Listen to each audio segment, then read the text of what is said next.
시간에는 하박국 1장 12절에 13절 말씀으로 침묵하시는 요하는 제목의 말씀을 함께 나누겠습니다. 제가 어릴 적에 초등학교, 중학교 시절도 있었고 지금도 여전히 있는 것 중에 하나는 학교에 있는 학폭입니다. 학교 폭력이죠. 아주 심각해요. 소위 일진이라고 해서 껄렁껄렁하게 행동하고 자기보다 약해 보이는 아이들을 괴롭히고 때리죠. 돈도 빼앗습니다. 심지어 비싼 옷도 빼앗죠. 때려요. 저도 물론 중학교 시절에 지금보다 15kg 정도가 덜 나갔으니까 저도 깡말랐습니다.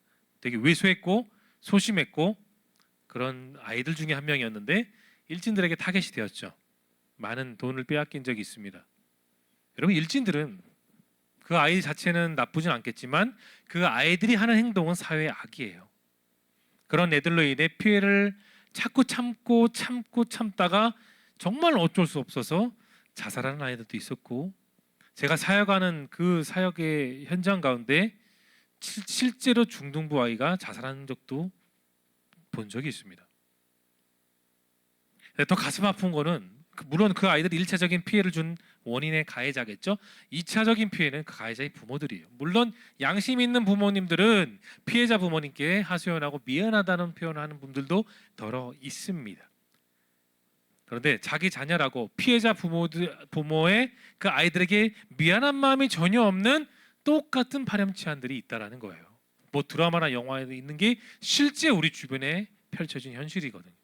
제가 며칠 전에 아내와 함께 쉬는 날 베테랑 2를 보러 왔습니다. 베테랑이 1편보다 10년 만에 나왔거든요. 정말 황정민 씨의 명연기 정말 재밌게 봤는데, 근데 그 안에도 황정민 씨의 한 아들이 나와요. 그 10년 전에는 초등학교였고 지금 고등학생인데 그 아들이 그 극 중에서 어떻게 하냐면 일진들에게 끌려가서 스파링 당하고 두들겨 맞는 장면이 실제로 나옵니다. 뭐 연극이겠지만 집단 괴롭힘을 당해요. 그리고 학폭위원회, 진정위원회 모였습니다. 그래서 황정민 씨와 그 부인, 그다음에 가해자 부모들이 있는데 오히려 학교 측과 가해자는 피해자가 더 잘못됐다는 그런 표현을 하는 것도 본 적이 있어요. 저도 피해를 진짜 받아봤던 입장에서 그렇게 스스로의 삶을 어쩔 수 없이 죽음으로 마감한 아이들의 감정들은 뭘까요? 식지 않는 분노라는 거예요. 지워지지 않는 분노라는 겁니다. 안타까움도 있죠.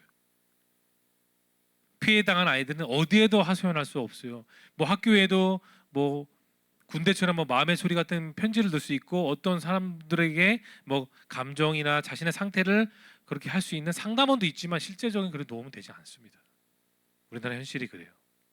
여러분, 힘이 좀 있다고 해서 연약한 아이들을 괴롭히는 것을 걔네들은 장난이라고 여길 수 있겠습니다. 연예인들 가운데도 학폭하는 애들이 있었죠. 실제로 당하는 사람의 입장에서 그것은 여러분 삶의 죽음과 비참함과 연관돼요. 누군가 던진 돌에 나는 재미삼아 돌을 던지지만 그 돌에 개구리가 죽는 겁니다.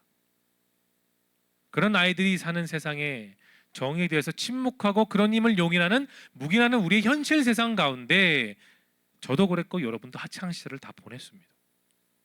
그리고 여러분들의 후배들 역시 그런 세상을 지금 그대로 컨트롤 C, 컨트롤 V하고 살고 있어요. 정부는 많이 바뀌었지만. 근데 여러분, 오늘 본문에 등장하는 배경도 정말 우리가 살고 있는 현실과 너무나도 비슷해요. 이스라엘 한때 정의와 공의와 악한 사람들을 보호하고 선대하며 사랑함을 지켰던 그런 시절이 있었습니다. 이스라엘의 리즈 시절이었죠. 근데 그런 시대와 상황 속에 살던 사람들은 유대인들끼리만 똘똘 뭉치지 않았어요. 자기들끼리만 잘 먹고 잘 살자 하지 않았다는 겁니다. 이방인들도 나그네들도 고아와 과부들도 아끼고 사랑했던 적이 있었어요. 실제로. 그래서 그런 시절이 있을 때는 밤에 약탈이 없었습니다. 그리고 여성들을 성추행하는 일들도 한 건도 없었죠. 예루살렘 안에는 여러분 하나님의 말씀이 살아 있었습니다. 그래서 하나님이 그들을 친히 도와주심이 온 지역에 간증이 되었던 거예요. 이 같은 이유로 그 당시 예루살렘은 주변의 나라들에게 있어서 정말 아름다운 도시, 기쁨의 도시, 사랑의 도시로 인식되어 있었죠. 예루살렘이 그랬습니다. 강한 자, 권력을 손에 쥐고 있는 사람들이 약한 사람들 위에서 군림하지 않았다는 거예요. 왜냐? 하나님이 보호하시기 때문에. 존중과 관용과 사랑과 배려의 아이콘의 도시가 예루살렘이었습니다. 내적으로도 아름다웠고 외적으로 진짜 아름다웠죠. 그 시절의 예루살렘이요. 근데 여러분, 예루살렘이 서서히 변하기 시작했습니다. 배려가 사라지고 자기 중심적인 사람들이 나타나고 욕심을 부리고 화를 내고 욕하고 심지어 주먹질까지 하면서 그 도시가 점차 악하게 변했던 거예요. 힘을 가진 사람들이 생겨나면서 약한 사람들 위에서 군림하고 그들을 빼앗고 유린하고 폭행하는 일이 빈번하게 되었던 겁니다. 이렇게 변한 예루살렘의 도시를 보았던 선지자가 누구냐? 오늘 우리가 읽은 하박국 선지자였어요. 선지자는 미안합니다. 마음으로 깊게 열받아 있었어요. 분노하고 있었습니다. 자, 오늘 1장 2절 말씀을 한번 열어볼까요? 2절을 다 함께 읽어봅니다. 시작.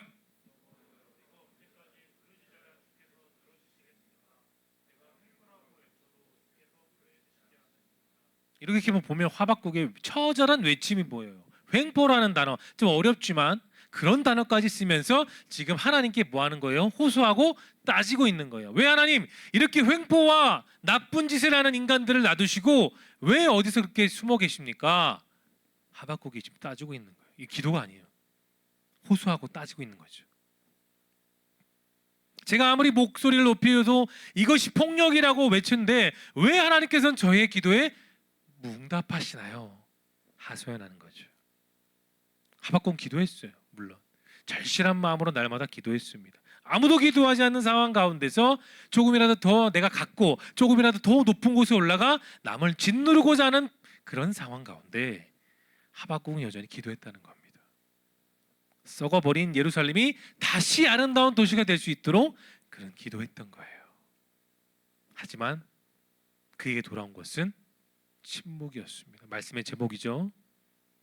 하나님의 응답을 받지 못했습니다. 여러분, 오늘 말씀 속에 하나님은 침묵의 하나님이세요. 막 응답하시거나 공의와 정의로 심판하시면서 그 역사가 나타나는 그런 증거가 없고요.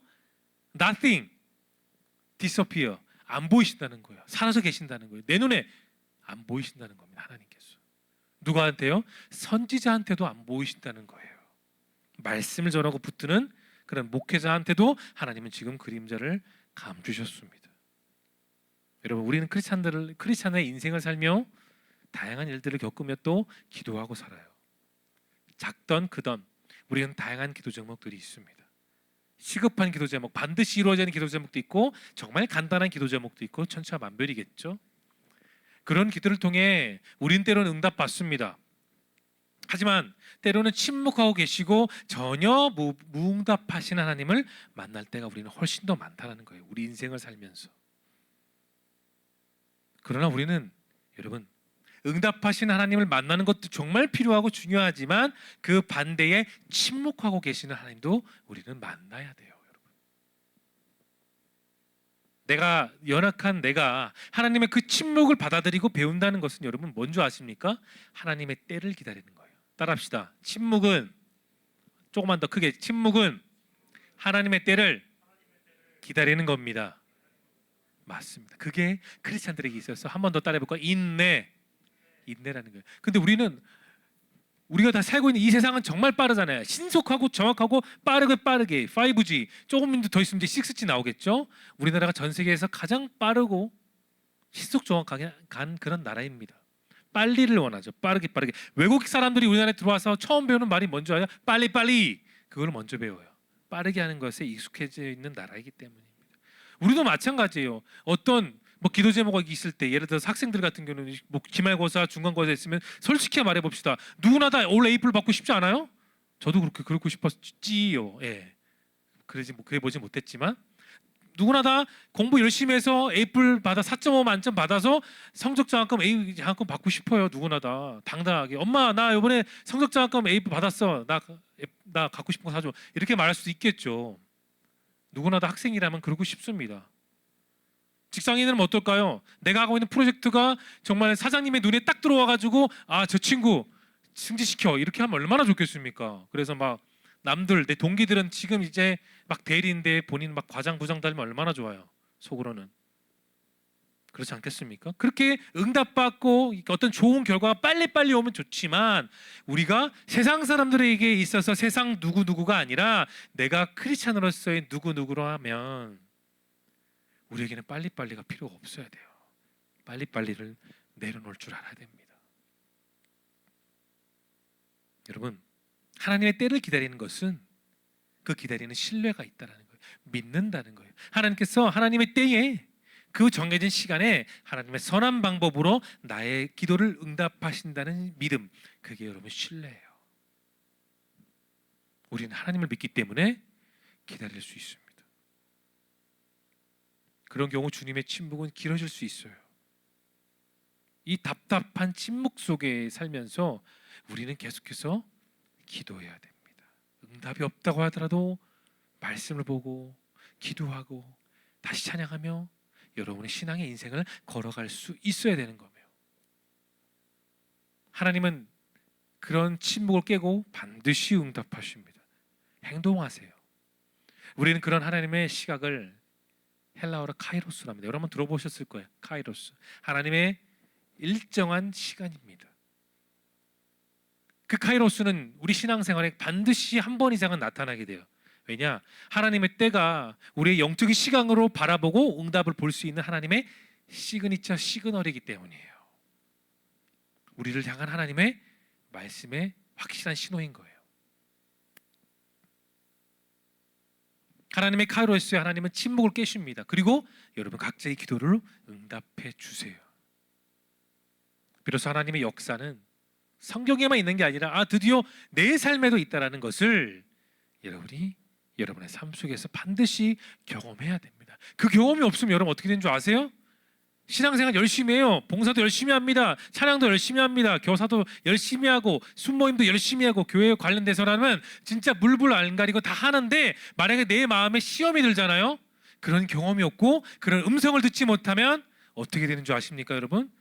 적나라하게 얘기 드릴게요. 교회 떠납니다. 왜요? 응답이 없으니까. 내가 기도하는 하나님이 응답해 주시지 않으시니까 내 마음에 번민과 짜증과 열받음과 짜증이 물밀듯이 밀어오기 때문에 결국은 교회를 떠납니다. 그렇게 쌓아왔던 사람들과의 관계, 사랑 다 소용이 없게 되는 거예요. 내 삶이 와르르 무너져 버리는 겁니다.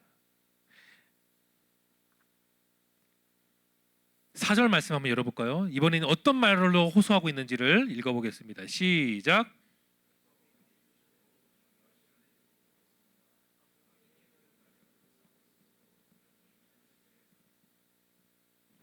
자, 이번에는 정의가 판치지 못한다고 그 현실을 하나님께 지금 고발하고 있어요. 악인이 정말 소수의 의로운 사람들을 둘러싸고 있기 때문에 부정이 정말 판을 친다라고 하나님께 적나라하게 말하고 있는 겁니다. 여러분, 그 당시 하박국 선지자가 현실을 바라보는 상황은 정말 멘붕 그 자체예요. 손쓸도리가 없는 겁니다. 예루살렘 안에 정말 웃기고 앉아있는 상황이 지금 시츄에이션이 열리고 있는 거예요. 무슨 상황입니까? 첫 번째, 하나님이 만드신 법이 완전히 무시되고 있는 거예요. 개무시되고 있는 거예요. 아무리 정의를 말하고 말씀을 말하고 율법을 말하고 정의를 말한다 할지라도 그 모든 하나님의 말씀을 비비꼬고 업신여기는 사람들이 대다수라는 거예요. 만들어진 법이 무시되니까 어떻게 될까요? 정의는 무너질 수밖에 없습니다. 배려와 관용과 사랑이 사라질 수밖에 없는 거예요. 막 싸우죠. 때리고 부수고 훔치고 폭행하고 정말 미쳐 날뛰고 있는 광적인 모습, 그게 지금 오늘 본문에 나와 있는 예루살렘의 모습이에요. 4절을 보세요. 악인들이 정말 대다수의 악인들이 소수의 의로운 사람들을 둘러싸고 있다는 거예요. 뭐 하는 겁니까?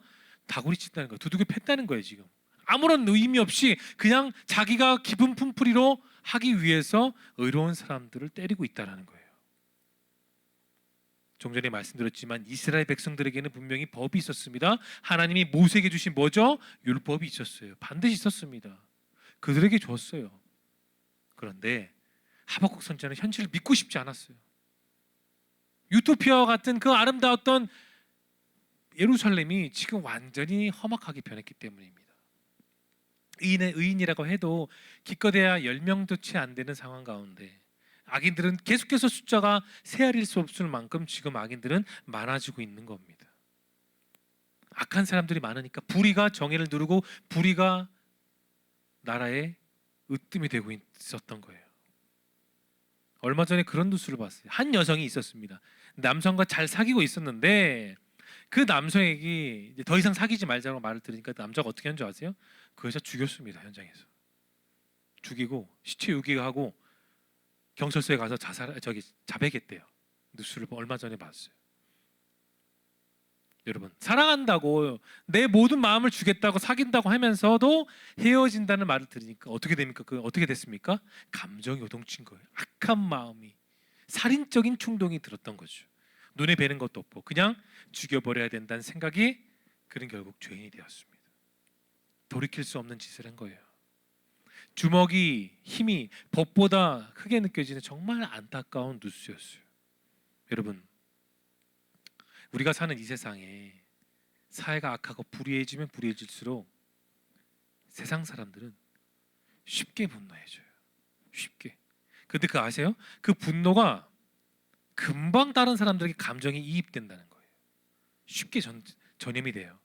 분노를 참지 못하고 욕하고 때리고 심지어 사람을 쉽게 죽이는 겁니다. 쉽게, 너무나도 쉽게 지나가는 거미나 개미를 밟아 죽이듯이 그런 일들이 쉬워졌어요. 법과 양식보다 주먹과 감정이 맞다고 스스로가 맹신해 버리기 때문입니다. 그런 사람들은 참지 못해요. 기다리지 못합니다. 참고 기다리는 게 바보 같고 멍청하고 손해라고 생각하는 것이죠. 오늘 본문 속 예루살렘 사람들도 똑같았습니다. 왜 내가 참어? 왜 내가 법을 지켜? 왜 내가 하나님 말씀 따위를 지켜? 내 감정대로 내 감정에 충실하며 살아가면 되지. 그게 지금 악인들이 생각하는 거예요. 하나님이 계시는 것을 알면서도 그들의 인생을 살면서 지켜야 된 율법이 눈에 보이진 게 있음에도, 하나님의 말씀에 분명히 심판이 있었음에도 불구하고 그들은 불의한 삶을 택했습니다. 저도 가끔 뉴스를 봐요. 뭐 보면 좋은 소식 또는 행복한 소식, 경찰서 앞에다가 현금 바구니 놔두고 좋은 일에 써주세요 익명으로 주는 그런 뉴스들도 종종 봅니다. 그런데 보통 뉴스 보면은 좋은 뉴스가 10%면 90%는 짜증나고 열받고 화나는 뉴스가 대부분이에요. 불의한 사람들, 악한 사람들이 떵떵거리고 잘 사는 것이 보여지는 세상. 사람을 죽여놓고 일말의 양심조차 없는 사람들이 자기 입으로 나에게는 인권이 있다, 나를 보호하라고 말하고 있는 게 현실이라는 거죠. 여러분, 이것을 보면 왜 하나님은 저렇게 악한 짓을 하는 사람들이 있음에도 왜 그들에게 하나님은 심판하지 않을까라는 생각을 우리는 가끔 할 때가 있어요. 그래서 이런 문제들이 잘 해결되지 않고 계속해서 마음이 답답해서 진짜로 교회를 떠나는 사람들도 있습니다. 침묵하고 계신 하나님을 보면 왜 그럴까요? 속이 뒤집히고 짜증나고 울분하고 그 울분이 나타나 교회를 등지기 때문입니다. 사랑하는 성년 여러분, 우리들에게 있어서 하나님은 말씀하시는 하나님이라고 고백하고 계세요. 그때 그분은 정말 긴 침묵을 유지하실 때가 있었습니다. 수련 때로 제가 가르친 적이 있었죠. 여러분, 말라기 때와 마태복음이 있는 그 사이에 몇 년의 공백 기간이 있었다고요? 기억하십니까? 400년. 요셉이 총리로 있었다가 죽고 난 그 이후에 바로가 왕이 되었을 때 몇 년 종살이를 했었죠? 430년. 정말 긴 시대예요, 여러분. 그때 동안에 하나님은 침묵하셨습니다. 우리나라도 일제강점기 때 35년, 짧은 기간이었지만 그럼에도 불구하고 그 35년 동안 하나님은 침묵하셨어요. 주님은 실제로도 자주 침묵하셨습니다. 특별히 여러분이 잘 아는 것처럼 다가오는 십자가 고난 앞에 예수님은 계속해서 어떠한 말도 하지 않으셨어요. 어떠한 하나님의 능력도 나타내지 않으시고 그냥 그대로 침묵하셨습니다. 헤롯 앞에서도 빌라도 앞에 서셨던 예수님은 그때도 침묵하셨고 어떤 말도 안 하셨습니다. 그리고 주님은 그 잠잠한 가운데 속으로 기도하셨어요. 인내하셨습니다. 참으셨어요. 여호수아는 모세의 출애굽의 그 드라마 원정을 시작하면서 여호수아의 그 스승이었던 모세는 40년간 미디안 광야에서 양의 배변만 치우는 일만 숱하게 했었습니다. 40년간요. 인내했어요. 침묵을 지켰습니다. 신약 때 예수님도 공생을 시작하시기 전에 어떻게 했죠? 광야에 가시자마자 40일 동안 인내 훈련을 받으셨어요. 여러분, 오늘 사는 우리가 그 침묵을 두려워하고 그 침묵이 낯설한 중요한 이유가 뭔지 아십니까? 침묵과 친해질 시간이 전혀 없기 때문이에요. 우리는 침묵이 시간 낭비, 헛된 거라고 생각할 때가 많습니다. 물론 우리 가운데도 그 침묵을 두려워하는 청년들도 있을 거예요. 근데 여러분, 침묵은 무조건 두려움만 나타내는 게 아닙니다. 반드시 나에게 나타나는 하나님의 응답을 기다리는 표징이 될 수 있는 거예요. 하지만 우리가 내 마음대로 생각하고 내가 알아서 내 뜻대로 내 인생을 살다 보면 하나님은 오늘 보면 말씀처럼 일하지 않으세요. 다시 침묵하십니다. 자, 우리 12절 본문 한번 열어볼까요? 12절에서 이렇게 하박국은 기도합니다. 읽어보겠습니다. 시작.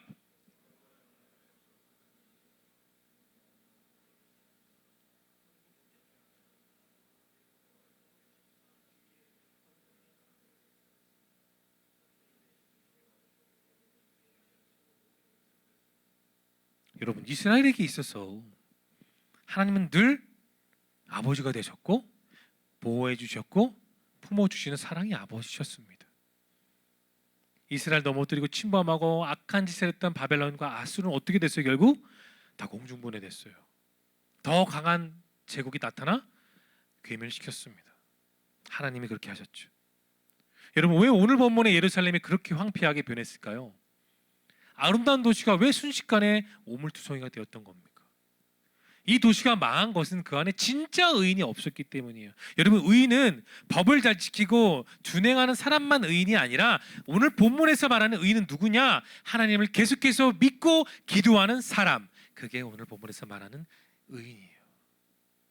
그런 의인이 없었다는 겁니다. 단 한 명도.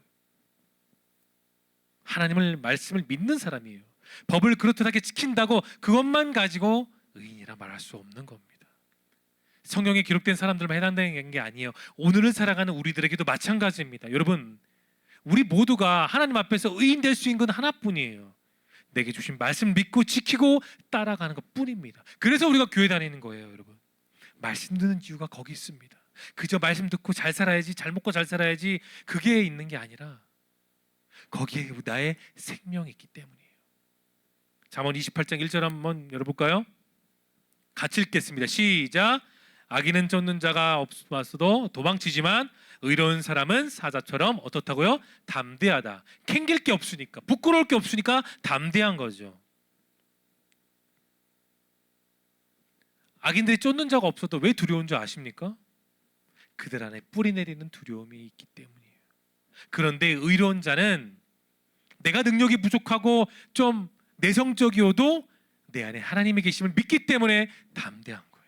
어느 사람 앞에서든지 주눅들지 않습니다. 그게 의인이에요.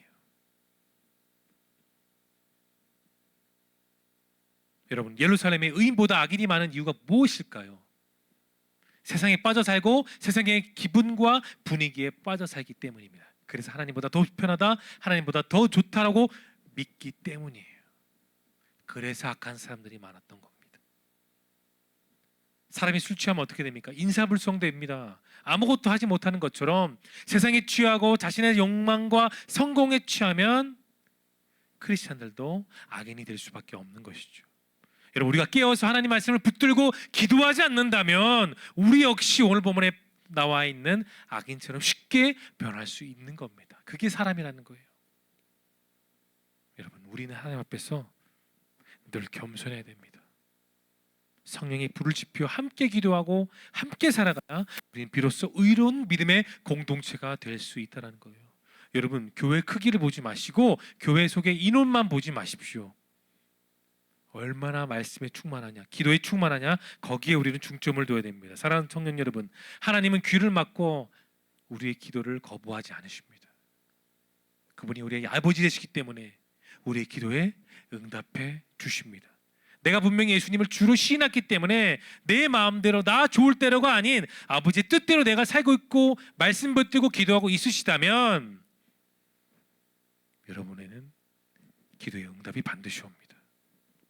아버지와 아들, 딸과의 관계가 우리는 분명하기 때문에 여러분의 기도에 귀 기울이고 계세요. 지금 이 순간에도 여러분의 마음을 듣고 계십니다. 여러분, 신앙의 본질은 다양하지만 오늘 제가 여러분께 드리고 싶은 말은 신앙의 본질은 하나님의 침묵을 따라가는 기다림이 있어요. 마지막 한 명을 소개하고 말씀을 정리하겠습니다. 여러분이 잘 아는 애굽의 군대 장관 하면 누가 떠오르죠? 보디발. 그 보디발의 가정 총무를 누가 담당했었습니까? 야곱의 11번째 아들이었던 요셉이 담당했었어요. 요셉이 처음부터 담당했던 게 아니에요. 그냥 묵묵히 맡겨진 일들을 성실하게 거리낌 없이 거짓 없이 감당하니까 보디발이 그것을 보았던 거예요. 그의 주인이었던 보디발이 그런 행동과 성실함을 보고 그 기다린 끝에 그를 가정 총무로 세웠습니다. 또 오해받고 다시 감옥에 들어갔을 때에도 하나님의 긴 침묵 속에 있었던 요셉은 결국 어떻게 되었습니까? 감옥에 밖에 나와 애굽의 2인자 총리가 될 수 있었어요. 여러분, 그냥 요셉이 총리가 되었다, 잘 살았다, 여기만 초점을 맞추는 것이 아니라 그 인생의 과정을 꼭 한번 보십시오. 인내와 침묵하신 하나님 속에 그는 끝까지 믿음 닫고 기도하며 살았습니다. 여러분, 하나님을 찾으세요. 내가 기도함으로 침묵에 계시는 하나님의 응답의 열쇠를 줄 수 있기를 소망합니다. 그래서 침묵을 거두시고 여러분의 삶 가운데 응답하심으로 내 삶 속에 유일한 희망 되시는 하나님과 동행하는 여러분 모두가 될 수 있기를 예수님의 이름으로 축원합니다. 기도합시다. 살아서 역사하신 하나님, 응답하실 때보다 때로는 침묵하신 하나님을 더 만날 때가 많습니다. 그래서 신앙생활이 흔들리고 기도가 흔들리고 말씀 보는 것이 흔들리며 여러 가지로 답답할 때도 많은 것을 경험합니다. 하나님, 보이지 않는 미래, 두려움과 안타까움 속에 이들이 가장 확실한 소망 되신 하나님을 찾으며 살게 도와주옵소서. 그런 하나님을 만나고 믿고 따르는 삶만이 내 삶이 결코 헛되지 않은 것을 이들이 경험하게 하시길 진심으로 소망하오며 예수님의 거룩하신 이름으로 기도드립나이다. 아멘.